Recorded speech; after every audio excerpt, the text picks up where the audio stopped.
Талас облусунун сайыпкерлери үчүн жакында жакшы жаңылык болду. Кара Бура районунун тургуну сайыпкер Ислам Атакеевдин Халиф деген аргымагы 24-июнда Токмок шаарында өткөн республикалык ат чабыш оюнунда биринчи орунду ээлеп баш байгеге коюлган $5000 утуп келди. 24-нде Чүй областында Токмок шаарында чоң айнек заводдун 20 жылдык мааракеси ошолор мэрлер менен бирлигишти чоң республикалык ат чабыш өткөзүп, байгеси өтө чоң болду.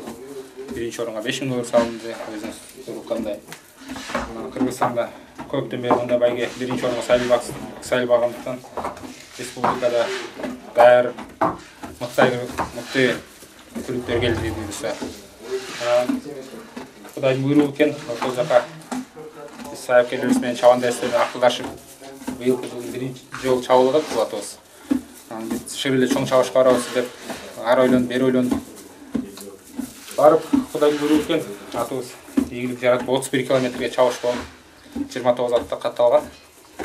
Анын ичинде Кыргызстанда бир нече жолу жүргөн аттар бар эле.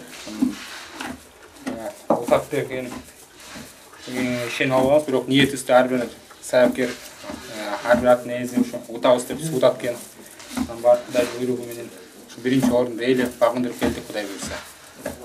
Анан бул аттын ата теги линиясы боюнча айта турган болсок, атасы Пустон, энеси ошо Халиф деген айгырдын кызы.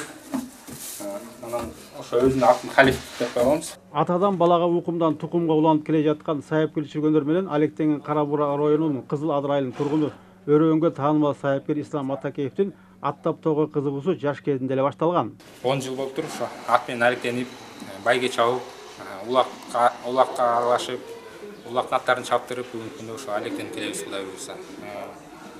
Бул ат чабыш боюнча айтсак, ошо алдыңкы аттарыбыз ошо биринчи көчмөндөр районунда Калифорния деген байтал чапканбыз. Ошол көчмөндөр районунда 7-чи келип, байгеге келгенбиз. Андан тышкары дагы талас ичинде аттар чабып жүрдүк. Анан ортодо бир аз Көгбөргө кызмат кылып жүрүп атабыз бүгүнкү күндө. Кара Бура командасына кызмат кылып, колубуздан келишинче Кара Бура командабызда бизге чейин да аябай орду бар команда эле. Анан аралашып дагы Кудай буйрса республикалык чоң мелдештерде биринчи лигада чемпион болду. Кече жакында 2-чи орунду ээледик. Ушул атка болгон сүйүүбүз башкача. Канча жумуш кылбасак да ошо аттарды келип багып, аттардын жанында туруп, ушулардын суутканын көрүп рахат алып эзе алабыз. Ислам Атакеевдин чарбасында аргымактардын баарын Кең Арал айылынын тургуну жаш сайыпкер Санжар Осмонов таптайт. Мындан 3 жыл мурда Санжар Осмоновдун Пан деген күлүгү Бишкек шаарында өткөн республикалык ат чабыш оюнунда алдыңкы орунду камсыз кылып, автоунааны утуп келген. Бул айгырыбыздын аты Пан, атасы Виржин, энеси Пахта деген. Бул талас жерге жалпы эле республика элинде сайыпкерлердин булар көбүнө тааныш. Эмнеге дегенде булар ушул эле Бакай атада өзүнүн акебиз Болот акенин коросунан чыккан ошо баласы Санжар сайыпкери. Бүгүнкү күндө ошо Санжар деген жигитибиз менен чогуу иштешип, ошол жигитибиз менен ушу сарайда эмгектенип атабыз. Ошо Санжардын аты бул 140 открытие сезонун уткан көлдөн. Андан тышкары дагы 2 машинанын ээзи уже буга чейин буюрса. Анан быйылкы жылда буюрсабыз даярдык болуп атат. Кудай таала насип кылса, мындай бир чоң чабыштарга чабабыз деп ниеттенип турабыз. Бир аз ден соолугуна байланыштуу бир жылда эс алып калды. Азыр Кудай буюрса ден соолугу буттары баары жакшы. Кудай буюрса ошо жакын карада ушу мелдештерде, жарыштарда көрөбүз иншалла, Кудай кааласа. Сайыпкер Ислам Атакеев күлүктөр үчүн Кызыл Адыр айылында заманбап үлгүдө бул жерде күлүктөргө атайын бөлүнгөн короолор өзүнчө бээлер өзүнчө багылат. Былтырдан баштап ушу сарайды салып баштаганбыз, аракет болуп.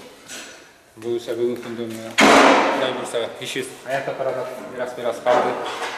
Колдон келишинче ушу эми үйрөнүп өткөнбүз бүт жактан. Өйнөккө мамлекеттерде алардын шарттарын көрсөң эми суктанасың. Анан биз эми бүгүнкү күндө колубуздан келген шарттарды түзүп атабыз. Клеткалар салып, бүгүнкү күндө ушу 7 клетка салдык ушундай диндиктерден. Бая сайыпкерлер ыңгайлуу болуп, шарт түзүп, Кудай буюрса аларда иштегенде жеңил болуп, Абай деген айгырдын кызы аңгыларап, унан буюрса мында азыр күзгүгө дайындап атабыз. Күзгү чапсак деп. Бул бээбиз буюрса Манас районунда легендаруу Миллион деген айгыр болгон ошонун түзмөкчү кызы туайын деп турат. Бул жакта бул тайыбыз Жадексин кызы Манас районунда Акназар акеде Жадекс деген талас эле таанымал айгырыбыз бар. Ошонун кызы энеси Айша. Бул жакта да Аңларап тайыбыз. Бул жакта бул Аңларап тайыбыз атасы немис Суистада деген Германиядан келген айгыр. Жалпы эле ушу биздин азындай байкап көрсөм бизден сарайда бүгүнкү күндө ушу талас ишиндеги ти башынан баштап бул этегине чейин мыкты күлүктөрдүн кыздары, балдары чогулуптур десек жаңылбайт экен да азыр. Аты Бакчайна принтердин кызы, энесинин атын азыр жакшы эс алып атам. Бул Бакайда да Урмат деген акебиз бар, саяпкер акебиз. Жакында эле ушу кече чабыштан кийин келип ушу атты сатып алдык буюрса. Саяпкерлерибиз менен кеңешип. Буга чейин бул былтыр тайында чабып жүргөн.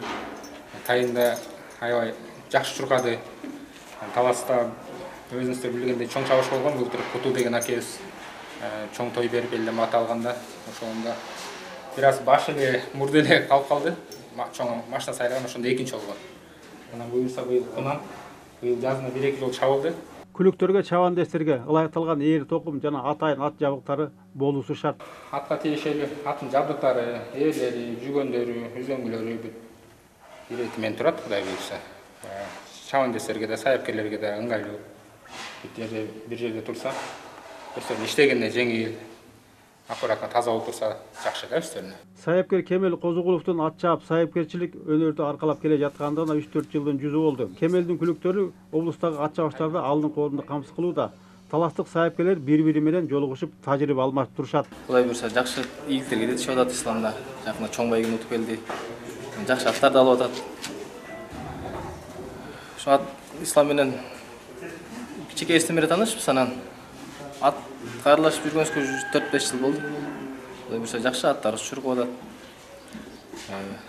Кандай ийиттер болду өзүндө?